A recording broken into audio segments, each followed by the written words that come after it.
fikih, ada tafsir, ada tasawuf, ada akhlak. Diundang Al-Azhar oleh beliau ini.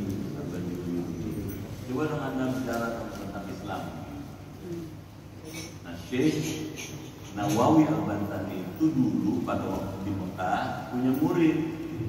Muridnya banyak, di antara murid yang belajar pada waktu itu namanya Hadratus Syekh Hasyim Asy'ari. Dengeran? Ya. Terus yang belajar lagi Kiai Haji Ahmad Dahlan. Sama Syekh Nawawi Al-Bantani itu cocok. Dengeran enggak? Ya. Nah, Syekh Hasyim Asy'ari kemudian mendirikan kebutuhan ya pergerakan namanya Nahdlatul Ulama. Kiai Haji Ahmad Dahlan mendirikan gerakan Muhammadiyah. Jadi dulu akur. Yang tak akur kan orang sekarang. Yang nggak tahu asal usulnya. Karena gurunya sama loh. Saya pernah membaca di kitab fikihnya Kiai Haji Ahmad Dahlan. Mazhabnya Syafi'i Ahmad Dahlan. Punya fotokopinya. Jelas? Jadi kalau orang menelusuri asal usulnya ilmu itu, dia akan hidup rukun, bersaudara. Apalagi muslim sama muslim, kita saudara. Saudara enggak? Lahir di mana enggak penting. Penting dia agamanya Islam, nabinya sama, Qurannya sama, kiblatnya sama. Kita cukup bersaudara. Setuju kan? Mau pakai gamis bagus. Dengeran nggak? Pakai sarung bagus. Pakai celana panjang boleh aja. Bapak ya? Jangan gara-gara gurunya pakai celana panjang, gua nggak demen nunggu celana panjang. Saya pakai celana panjang biar gampang lari. Baik, kita lanjut lagi. Setelah musannif menjelaskan sifat salbiyah, ini dibuat salbiyah. Sifat salbiyah apa itu? Kan diterangin adalah sifat yang menjadi sifat dengan tidak adanya, yang menafikan sifat ada pada Allah. Contohnya gampang, seperti tidak ada awalnya. Allah tidak mungkin ada awalnya. Jadi sifat bahwa Allah tidak mungkin ada awalnya itu sifat salbiyah. Dan tidak ada akhir, tidak ada katanya persamaannya. Allah nggak ada yang sama. Walam yakul lahu kufuwan. Kalau Allah ada samanya bukan tentuan, tidak wajib mau. Nah, sifat ini disebut sifat salbiyah. Kenapa Allah tidak ada awalnya? Tidak perlu awal. Kalau Allah ada awalnya nanti, ada awalnya lagi, jadi muter, jadi siklus. Manusia diciptakan oleh Allah. Allah siapa yang menciptakan? Gitu namanya. Makanya manusia yang menciptakan Allah. Allah tidak ada yang menciptakan karena Dia Maha Pencipta. Itu tahu kan? Malah ada hadis kata Rasulullah, kalau ada orang bertanya siapa pencipta Allah? Alhamdulillah, saya beriman kepada Allah. Jelas kan? Cukup aja sampai di situ katanya. Karena kalau telusuri lagi, nanti terus asal terus sambung menyambung menjadi daur kayak tidak ada dunia. Dan tidak mungkin Allah seperti itu. Allah lah yang mula-mula ada sebelum yang ada ini ada. Dan sebelum yang ada ini ada, Allah dulu ada. Kalau lebih konkret, sebelum ada langit, sebelum ada bumi, sebelum ada malaikat, sebelum ada makhluk, Allah dulu ada. Ketika Allah ada, Allah bilang, ini uridu an urabba. Saya ingin dikenal. Diciptakan ada makhluk. Dibahas dulu. Dibahas diciptakan ada makhluk, ada alam, enak, ada langit dan bumi, ada Nur Muhammad dan seterusnya. Nah, terus sekarang kita lanjut. Sifat yang kedua dari sifat yang ke-20 atau sifat pertama dari sifat salbiyah adalah sifat hidam. Artinya Allah Subhanahu wa taala adanya gitu ya. Tidak ada awalnya. Jadi yang ini nih. Tadi sudah kita pelajari Allah punya sifat wujud. Sekarang salah satu dari sifat hidam, salah satu sifat tarbiyah namanya hidam. Itu apa? Wujud hidam. Kalau ditanya, hidam termasuk sifat apa? Sifat salbiyah. Wujud maksud sifat apa? Sifat nafsiyah. Apa ya? Maksudnya diterangin dulu ya. Ntar ibu kalau pulang ke rumah, orang rumah nanya dulu. Jadi tahu kita coba sifat hidam maksud sifat apa tuh? Jawab. Itu lu. Besok aja lagi dibuka 1% lu. Ini beli baju, amin. Beli kerudung, beli sendal sekalian. Sama ongkos saya buat ngaji juga depan ya. Karena kalau orang belajar ngaji lama-lama ilmunya luas. Kalau ilmu luas dia ngerti mesti berbuat apa. Jadi bijaksana. Kalau ilmunya terbatas, karena dia nggak tahu, sering konflik. Itu tahu ya? Berantem bro. Beda dikit, ditalu. Haram. Masuk neraka lu. Dari jauh. Paham itu? Karena tuanya cuma seile-ilenya. Kita lanjut lagi. Jadi sudah jelas ya, sifat salbiyah yang utama adalah sifat hidam. Sifat kedua dari sifat yang ke-20 atau sifat pertama dari sifat salbiyah adalah sifat hidam. Artinya Allah Subhanahu wa taala adanya, tidak ada awalnya. Yang disebut sifat hidam itu ada 3. Hidam ini dibagi lagi jadi 3. Hidam hakiki, ada hidam idrofi.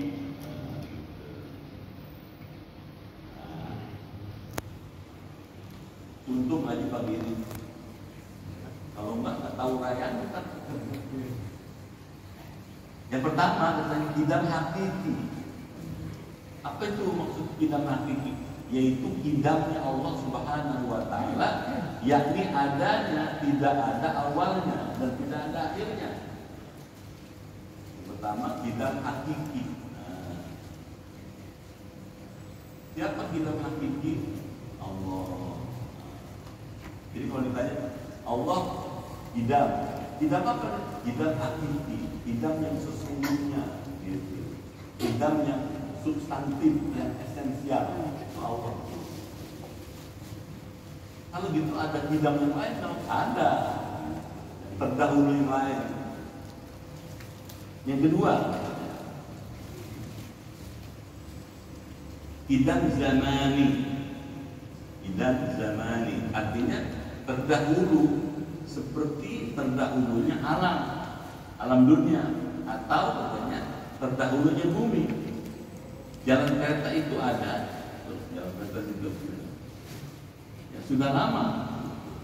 Begitu Bapak datang ke Tanjung Salor udah ada tuh jalan kereta. Udah ada belum? Kenapa? Jalan Belanda udah ada dia. Kita belum lahir. Berarti jalan kereta itu tidak, tapi bukan hidam hakiki dia. Dia hidam, kenapa? Hidam zamani. Hidam zamani. Apa tuh hidam zamani?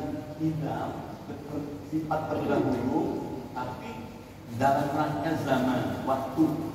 Dilihat dari waktunya, dari kronologisnya, dia hidam. Ada bandingannya dibandingkan dengan kita. Jalan kereta itu lebih dahulu dibanding saya. Itu tahu? Bumi ini hidam. Tapi hidam apa? Hidam zamani.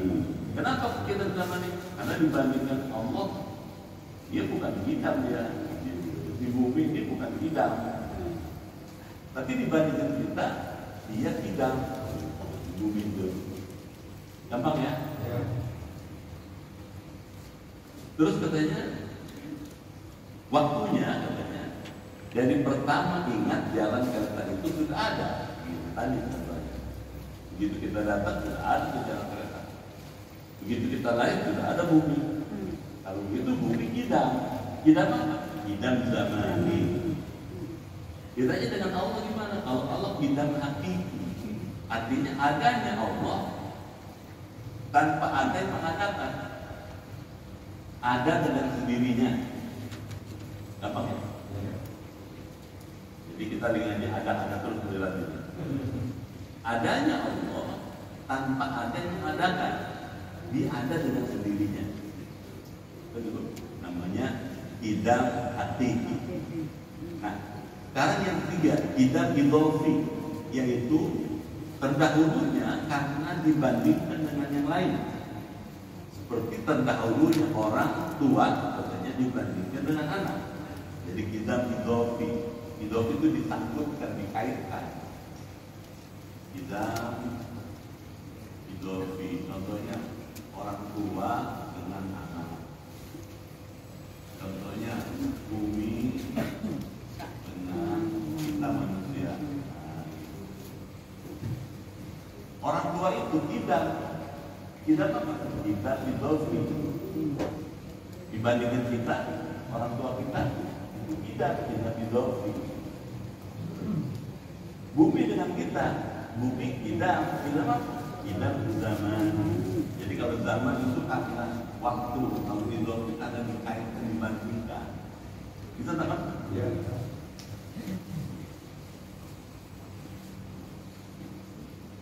Nah, kita idhofi yaitu terdahulu karena dibandingkan dengan yang lain. Seperti terdahulunya orang tua dibandingkan dengan anak.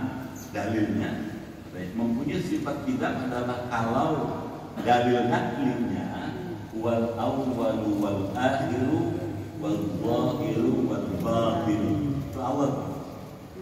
Allah itu adalah wal awwalu, dialah yang maha pertama. Sebelum ada yang ada ini, ada dulu Allah. Wal awal wal akhir itu Quran Allah akhir. Wal awal wal akhir wal zahir wal batin. Allah itu yang paling terakhir, yang maha terakhir. Gimana maksudnya nalar? Pada saat alam semesta ini binasa, ada Allah sendirian. Kapan? Kiamat. Langit bumi hancur, manusia binasa, malaikat juga mati. Ada Allah sendirian. Jadi yang paling awal Allah, yang paling akhir pada saat semuanya binasa Allah lagi. Jelas kan? Terus bagaimana adanya kiamat, adanya akhirat? Akhirat itu diciptakan oleh Allah. Dihidupkan malaikat yang Israfil itu yang meniup sangkakala. Setelah dihidupkan diperintahkan tiup lagi, maka bangkitlah manusia, jadilah awal dari hari akhirat. Paham tak? Semuanya Allah tuh. Wal-zahiru, Allah maha zahir, maha nyata. Bagaimana memahami Allah maha nyata? Gini, kok bisa bilang maha nyata? Iya. Contoh, ketika bapak melihat langit, ibu melihat matahari, melihat bumi, di pikiran kita ada Allah. Kok bisa di pikiran bapak ada Allah? Tidak mungkin ada matahari, tidak mungkin ada bumi, tidak mungkin ada bulan, tidak mungkin ada laut dan gunung kalau tak ada penciptanya. Jadi ketika kita melihat langit dan bumi, di pikiran kita ada pencipta langit, ada pencipta bumi. Setuju nggak? Ya. Kalau begitu Allah zahir, nyata sekali. Gampangnya begini deh, kalau matahari kejauhan. Begitu ibu bapak lihat meja, di pikiran bapak dan ibu ada pembuat meja. Benar nggak? Kenapa? Karena nggak mungkin ada meja kalau nggak ada yang buat. Pakat nggak? Mas Ahmad belum minum kali ini. Kita minum dulu dah. Usah bener ngaji dah.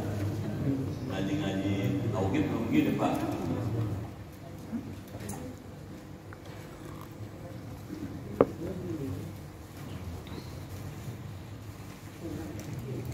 Kenapa gelasnya beda dengan bapak ibu? Mohon maaf aja dah.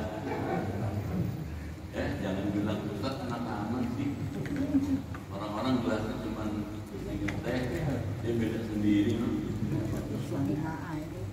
Maklum aja dah. Kenapa maklum? Yang paling banyak omongan saya bukan. Makanya dikasih lebih dikit sama pengurus. Baik, kita lanjut lagi. Bapak Ibu dimuliakan Allah. Jadi begitu Bapak lihat meja, di pikiran Bapak dan Ibu pasti yang dibikin meja. Bapak yang bikin meja sekarang tidak hadir di sini nggak penting. Nalarnya pasti ada yang bikin, karena nggak mungkin meja tanpa ada yang bikin. Kalau begitu pembikin meja, zahir, nyata di pikiran kita, nyata di hati kita, sama. Zahirnya Allah jelas. Di mana jelas? Di pikiran kita ada Allah. Makanya ketika kita melihat matahari, melihat bulan, melihat langit, kita sebetulnya sedang berhadapan dengan Allah. Dan Allah lihat kita. Sementara kita tidak bisa melihat Allah dengan mata kepala, tapi bisa melihat Allah dengan mata hati. Bisa tak? Sesuatu tidak bisa dilihat dengan mata kepala tidak berarti tidak ada. Pelan-pelan. Sesuatu yang tidak bisa dilihat dengan mata kepala tidak berarti tidak ada. Contoh, Bapak pernah nggak melontotin matahari? Takut apa nyelotinnya? Bukan ujian bukan? Bisa nggak? Nggak bisa. Kenapa nggak bisa silau? Kalau Bapak Ibu tidak bisa melihat matahari karena silau, boleh nggak kita menyimpulkan nggak ada matahari? Boleh nggak? Gara-gara nggak bisa melihat matahari karena silau, dia nggak ada matahari. Boleh nggak gitu? Nggak boleh. Kenapa nggak boleh? Karena meskipun matahari nggak bisa dilihat karena silau, dia ada buktinya. Ada panasnya, ada sinarnya, ada cahayanya, ada bayangannya. Adanya panas, sinar, cahaya, dan bayangan menjadi bukti ada sumber cahaya. Dan sumber cahaya adalah matahari. Tidak bisa dilihat Allah dengan mata kepala, tidak berarti Allah tidak ada. Allah ada, cuma kita nggak mampu menangkapnya. Kok bisa nggak mampu? Iya dong. Karena kita hitung. Profesor Tantowi Jauhari dari Al-Azhar mengatakan bumi dibandingkan langit pertama galaksi Milky Way 1/100 miliar. Beneran? Ya. Bumi 1, langit pertama ini 100 miliar planet. 1 dibanding 100 miliar dengan 0 dong. Diam aja. Lupa ajaban kali. 0. Kalau bumi yang segede gini dibandingkan langit 0, apalagi kita segede kecil. Paham? Nggak ada maknanya. Bisa nggak? Kalau bumi aja segede gini dibandingkan langit, apalagi dibandingkan Allah pencipta langit. Padahal langit itu bukan cuma langit pertama, ada langit kedua, ketiga, kelima, sampai ke-7. Kata Profesor Tantowi Jauhari, kalau semua langit dihitung, isinya bumi dibandingkan semua langit 1/100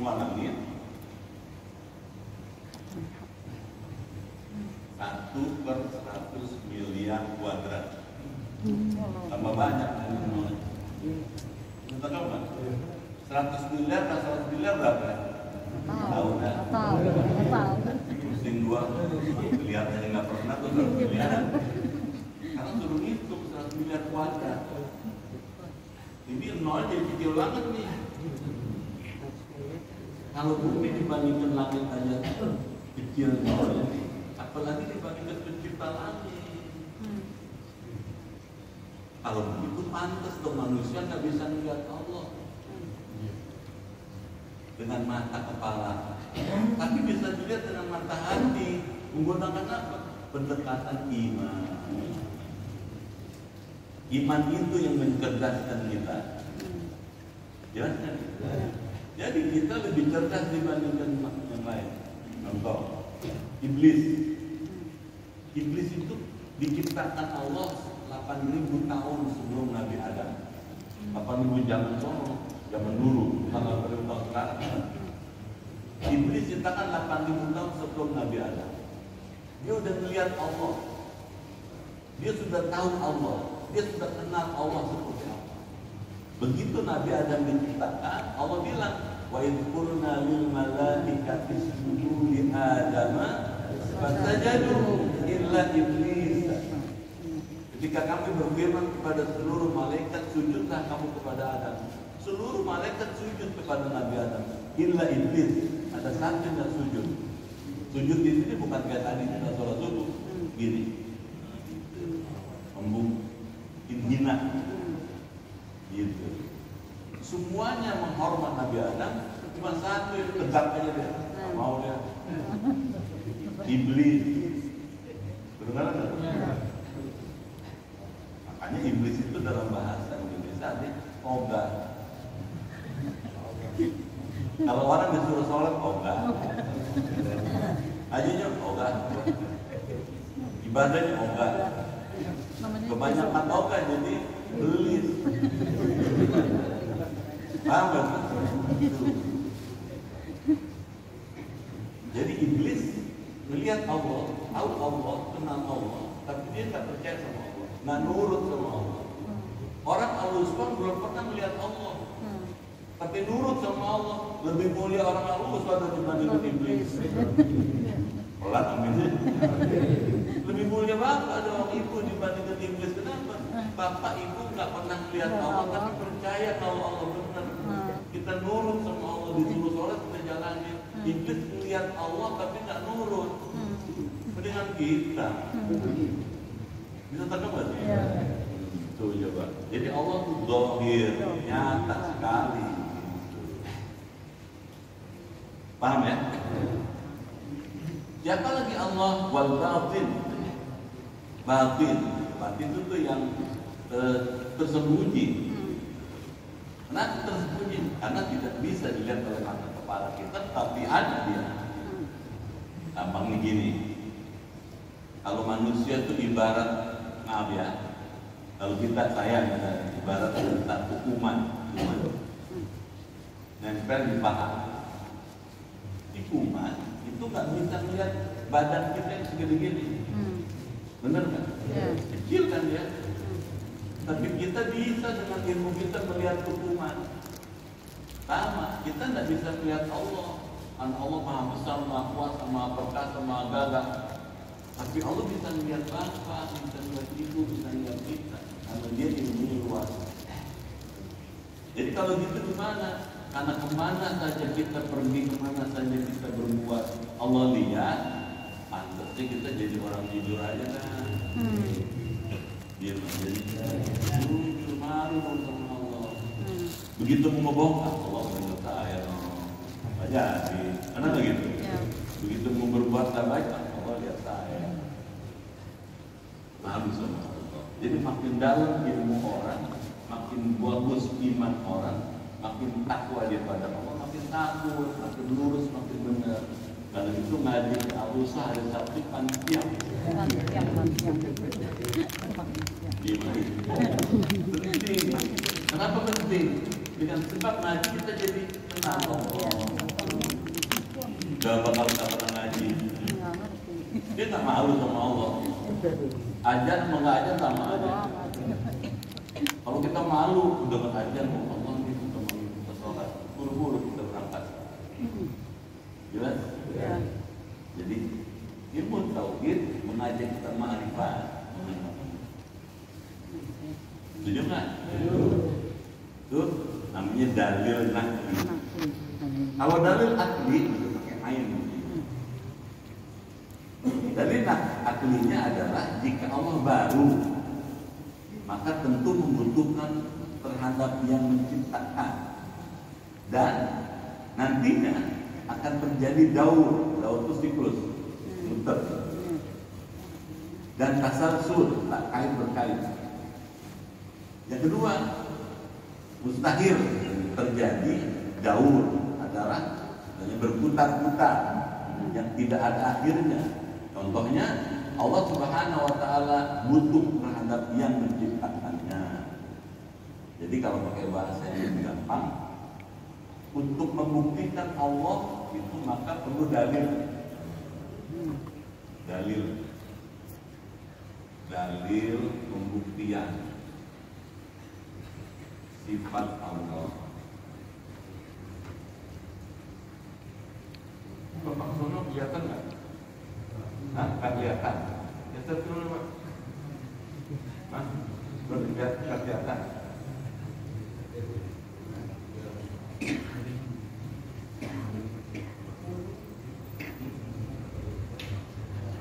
Bapak sono nggak kelihatan. Iya. Beneran. Nah, bagaimana dalil-dalil pembuktian sifat-sifat Allah itu? Dalil itu indikator, ya, petunjuk untuk bisa membuktikan Allah punya sifat-sifat kayak gini.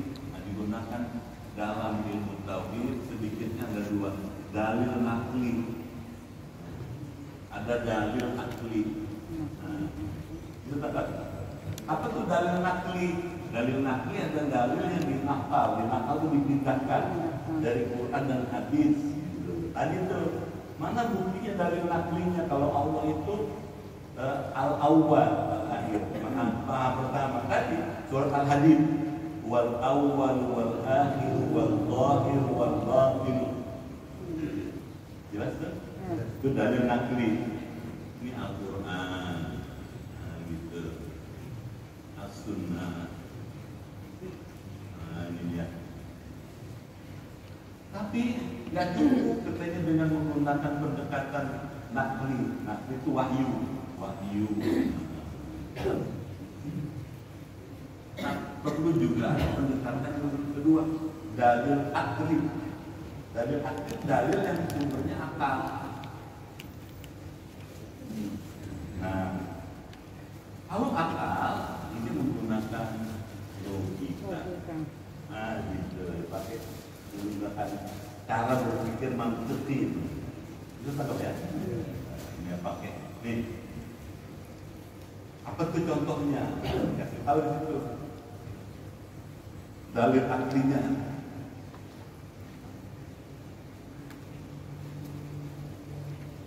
Jika Allah baru, bukan kidam, maka tentu membutuhkan terhadap yang menciptakan. Maksudnya ada pendahulunya. Itu kan? Ya. Jadi sebelum Allah ada sebelumnya, ada pendahulunya. Dan nantinya akan terjadi daur, siklus. Sebelum Allah ada pendahulunya, sebelum pendahulu ada pendahulu lagi. Terus aja nggak habis-habis.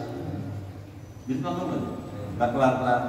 Dan tasalsul itu saling kait berkait. Yang keduanya mustahil terjadi daur. Tidak mungkin ada siklus itu. Adalah berputar-putar yang tidak ada akhirnya. Contohnya Allah Subhanahu wa taala butuh terhadap yang menciptakan. Jadi nggak mungkin Allah ada penciptanya. Dan karena apa? Karena Allah Maha Pencipta. Maka yang menciptakan Allah pun butuh juga terhadap yang menciptakannya. Jadi berhenti sampai Allah aja. Karena Allah Maha Pencipta. Yaitu alam membutuhkan Allah dan Allah membutuhkan terhadap yang menciptakan, dan yang menciptakan Allah butuh kepada Allah dan terus berputar, tidak ada akhirnya. Maka oleh karena itu wajib kodimnya Allah Subhanahu wa taala. Jadi berdasarkan istilahnya maha pencipta. Jadi kalau udah dia tercipta, ya berarti dia nggak maha pencipta gitu loh, karena dia akan tercipta terus. Selama dia tercipta, artinya dia bukan pencipta. Dia tercipta, kreasi. Jadi sebelum yang ada ini ada Allah dulu. Bisa diikutin? Ketiga, sifat yang wajib bagi Allah Subhanahu wa taala Ta'ala adalah sifat bako. Sekarang baru masuk di bako nih.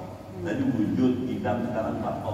Nah, Allah punya sifat bako. Bako. Bako. Dulu bako itu dalam bahasa Arab yang fushah, qaf dibaca qaf, bako. Kalau bahasa Arab Hadrami, lahjah gitu. Orang Hadramaut, orang Yaman itu kalau bilang qaf, go. Beneran kan? Jadi bako dibaca balgo. Qala Allah, qala Allah gitu. Beneran kan? Saya pernah juga ke Yaman dulu, lama tuh. Di Yaman itu orang Yaman Pak, kemana-mana tuh di Sonhang, kemana-mana bawa ini, bawa belati ya. Kayak gitu. Biar pakai gamis, pakai jas tetap bawa gitu. Bawa ini kayak bawa belati panjang. Kita tanya, emang di sini lagi aman? Bukan. Kita kalau pakai gamis nggak bawa belati, nggak cocok. Itu ada yang hilang. Jadi kemana-mana bawa belati. Jadi jangan heran nanti kalau bawa ke Yaman atau ke sana lihat orang ke masjid juga bawa belati. Bukan buat perang, bukan yang mau pakaiannya. Ya kita pakai baju, pakai sarung, pakai kopiah. Gitu. Kalau nggak pakai kopiah, kayaknya ada yang ditinggalan ini. Itu tahu nggak? Nah, kalau orang Yaman menyebut qaf dengan go, bako jadi bago. Orang Jawa nggak cuma itu pakai go aja tanpa ada akhirannya, jadilah bago. Iya, paham nggak? Bago itu kurang enak, kurang bagus, kurang halus. Jadi bago. Paham nggak? Oh ternyata ada falsafahnya tuh. Sunan Kalijogo itu mendakwahkan Islam melalui wayang supaya orang-orang mau masuk Islam, mau belajar Islam, mau mengerti Islam. Dibikinlah pagelaran wayang di alun-alun. Diundang orang desa, ayo mau nonton wayang, ada no, jadi gratis nonton wayang. Orang desa dibilang mau nonton wayang, bukan dia gratis lagi. Bawa timbel, bawa tikar, bawa berbondong-bondong. Begitu mau masuk ke arena wayang itu, ke arena lapangan wayang itu, ada penjaganya, mau nonton ya mau. Ada kartisnya, kartisnya bukan uang. Apa kartisnya? Bacaan itu ya. Asyhadu an la ilaha illallah, asyhadu anna Muhammadar Rasulullah. Itu dia nurut, masuk ke pintu gerbang.